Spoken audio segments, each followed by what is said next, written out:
তুমি দয়া করো নসিব করো মদিনা নবীজিকে ন দেখায়া কবর দেশে নিও না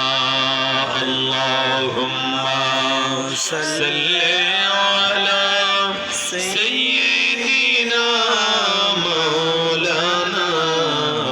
মুহাম্মদ ওয়া আলা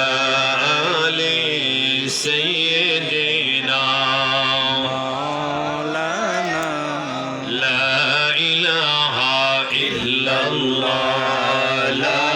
ইলাহা ইল্লাল্লাহ